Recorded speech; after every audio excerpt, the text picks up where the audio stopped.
Assalamualaikum warahmatullahi wabarakatuh.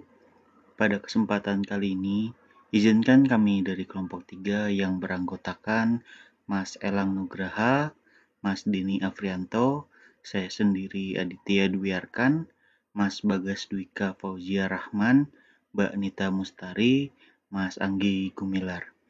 Kami akan mempresentasikan materi yang berjudul Prediksi suhu besok menggunakan jaringan saraf tiruan dengan metode Adeline.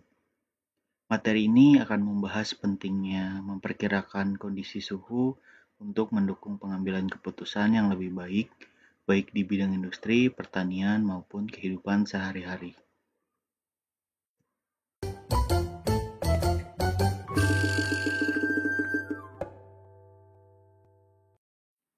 Oke, untuk poin yang pertama yaitu pentingnya prediksi suhu. Prediksi suhu memiliki peran penting dalam membantu kita merencanakan aktivitas sehari-hari, seperti memilih pakaian yang sesuai atau mengatur rencana perjalanan. Suhu juga berdampak besar pada kesehatan, pertanian, dan industri. Dengan prediksi yang akurat, kita bisa mengantisipasi cuaca ekstrim, mengurangi resiko, dan mempersiapkan kegiatan dengan lebih matang lagi. Selanjutnya akan dibacakan oleh Dini Afrianto. Kepada Mas Dini, persilakan. Yang dibuat untuk meniru cara kerja otak manusia dalam memproses informasi. Ia bekerja dengan menghubungkan banyak simpul kecil mirip seperti sel otak, yang mana tiap simpul saling terhubung dan belajar dari data yang diberikan. Semakin banyak data yang dipelajari, maka semakin baik pula jaringan ini dalam mengenali pola, memprediksi atau mengambil keputusan, misalnya seperti menebak cuaca, mengenali wajah, atau menerjemahkan bahasa secara otomatis. Di mana jaringan saraf tiruan ini bagian dari machine learning atau pembelajaran mesin, yang mana algoritma dan arsitekturnya dirancang untuk meniru cara kerja sistem saraf biologis manusia, khususnya dalam hal memproses dan mengenali pola dari data. Baik, untuk poin selanjutnya adalah pengertian dari metode Adeline. Metode Adeline atau kepanjangan dari Adaptive Linear Neuron merupakan salah satu model awal dalam jaringan saraf tiruan yang bekerja mirip seperti cara manusia belajar dari kesalahannya. Pada dasarnya, Adeline mencoba menebak sesuatu, misalnya, apakah hari ini akan hujan atau tidak. Lalu, membandingkan hasil tebakannya dengan jawaban yang benar. Jika salah, Adeline akan memperbaiki cara berpikirnya sedikit demi sedikit, hingga tebakan berikutnya menjadi lebih akurat. Metode ini menggunakan rumus matematika sederhana dan belajar secara bertahap agar bisa membuat prediksi yang makin tepat seiring waktu. Kesimpulannya, meskipun Adeline merupakan metode yang sederhana dan telah dikembangkan sejak lama, prinsip dasarnya tetap relevan hingga kini. Di era modern yang dipenuhi oleh data dan kebutuhan akan sistem cerdas, kemampuan Adeline untuk belajar dari kesalahan secara bertahap mencerminkan fondasi penting dalam banyak algoritma pembelajaran mesin saat ini. Pendekatan adaptif yang ditawarkan Adeline menjadi dasar bagi teknologi seperti kecerdasan buatan, pengenalan suara, rekomendasi konten, hingga kendaraan otonom. Ini membuktikan bahwa metode klasik ini masih memiliki pengaruh besar dalam dunia teknologi masa kini. Baik, untuk poin selanjutnya yaitu korelasi JST dengan aplikasi prediksi suhu akan dijelaskan oleh rekan saya yaitu Nita Mustari. Selanjutnya, korelasi jaringan saraf tiruan dengan aplikasi prediksi suhu. Jaringan saraf tiruan sangat berguna dalam aplikasi prediksi suhu karena mampu mengenali pola dari data cuaca sebelumnya, seperti suhu kelembapan dan kecepatan angin. Dengan belajar dari data-data tersebut, jaringan saraf tiruan bisa memprediksi bagaimana suhu akan berubah di masa depan.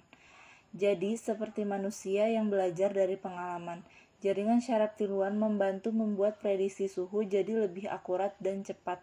meskipun datanya rumit atau jumlahnya sangat banyak.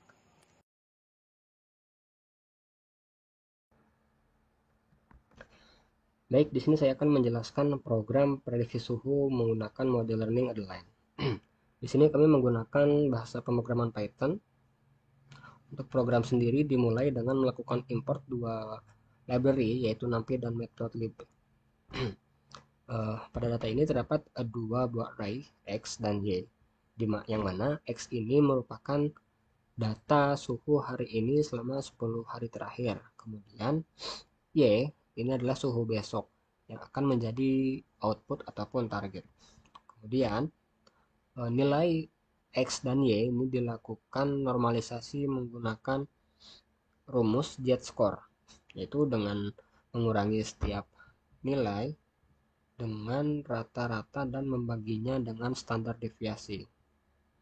Seperti bisa kita lihat di sini, untuk X norm ini adalah hasil dari X dikurangi X min dan dibagi X STD. STD ini adalah X standar deviasi. Setelah itu data akan ditampilkan. Hasil normalisasi akan ditampilkan. Proses normalisasi ini dilakukan agar data berada dalam skala yang sama dan lebih mudah dilakukan proses training.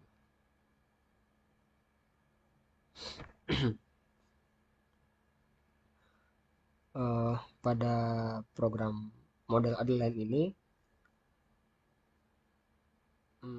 untuk learning rate kami define di 0,01 serta bobot dan bias awal ini kami inisialisasi di 0. Kemudian variabel error ini digunakan untuk menyimpan nilai MSI pada setiap evok nanti, dan evok ini adalah iterasi perhitungan nanti. Untuk trainingnya sendiri ini diproses pada looping while di sini yang akan terus berjalan hingga error yang cukup kecil. Di sini terdapat for yang akan melakukan iterasi setiap pasangan data dari XI dan target.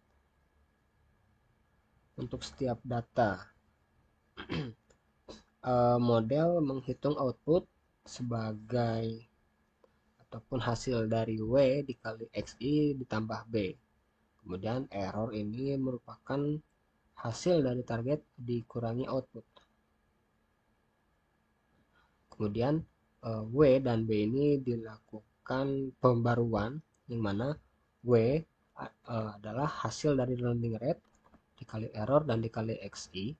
Setelah itu, ataupun B adalah hasil dari learning rate dikali error.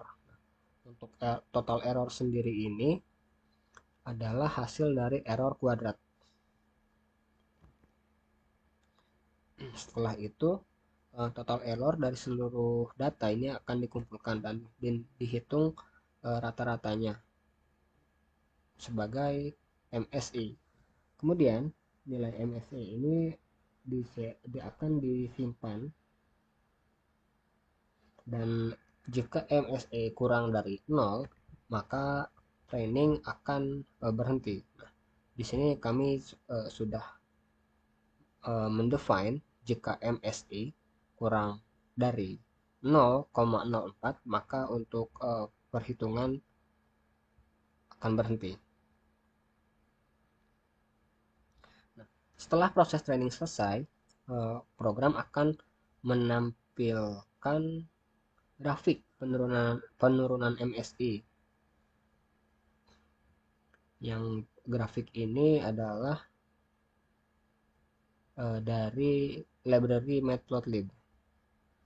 Grafik ini untuk menunjukkan seberapa baik model belajar dari waktu ke waktu. Setelah itu program akan meminta input suhu dari pengguna.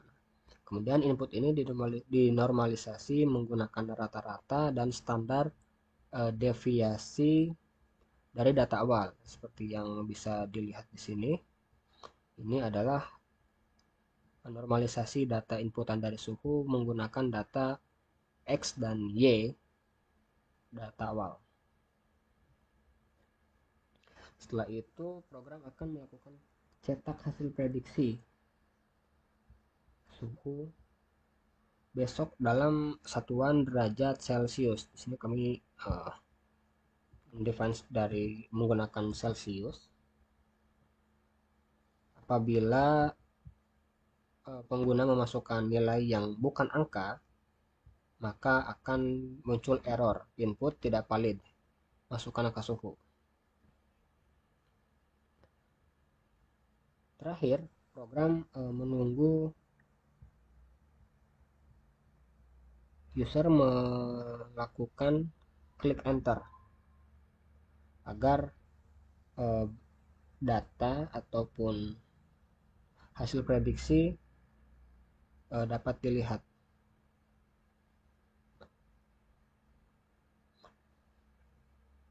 Setelah itu, jika user sudah melakukan input data dan mengklik enter, maka hasil prediksi akan ditampilkan di layar.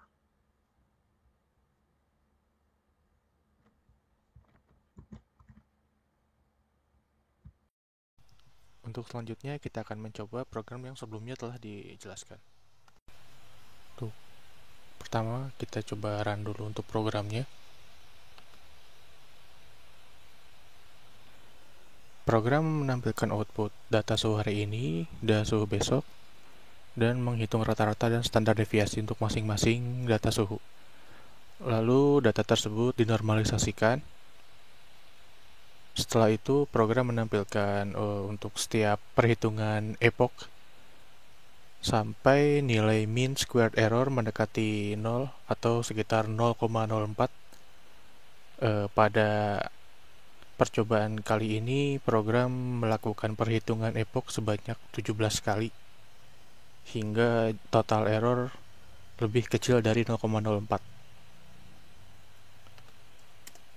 Untuk selanjutnya program menampilkan plot grafik mean square error per epoch.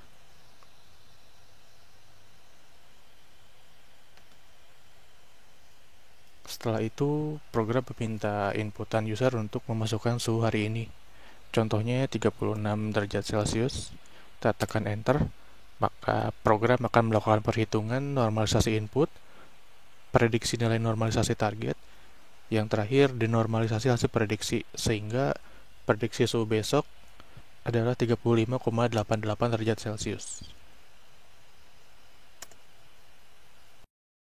Demikian presentasi dari kami kelompok 3 tentang prediksi suhu besok menggunakan jaringan saraf tiruan dengan metode Adaline. Semoga materi yang kami sampaikan bisa memberikan wawasan dan bermanfaat bagi kita semua. Kami menyadari masih banyak kekurangan dalam penyampaian maupun materi yang dibahas. Oleh karena itu, kami terbuka untuk kritik dan saran maupun pertanyaan dari teman-teman sekalian. Terima kasih atas perhatian dan waktunya. Wassalamualaikum warahmatullahi wabarakatuh.